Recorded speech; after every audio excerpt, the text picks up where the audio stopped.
Welcome to BODMAS channel, guys. Can you solve this problem? To solve this problem correctly, we have to follow the BODMAS rule. That means the correct order of operations.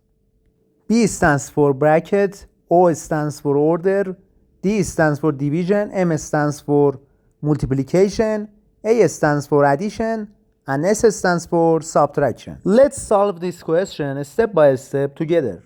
First, we simplify the bracket. 2 plus 2 equals 4. 4 to the power of 2 minus 4 times 2, then times 4.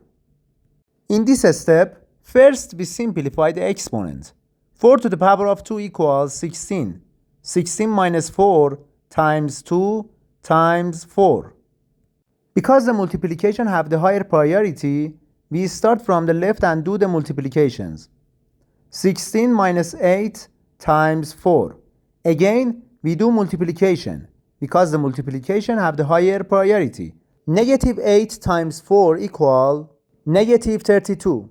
16 minus 32 equal negative 16, and we get the final answer of this question. If you're ready, let's solve another question. In this question, first we simplify the parentheses. 3 times 2 equals 6. Now we have a new expression, 18 divided by 6 plus 1. 18 divided by 6 equals 3, and 3 plus 1 equals 4. To see more math videos, subscribe to the channel. Goodbye.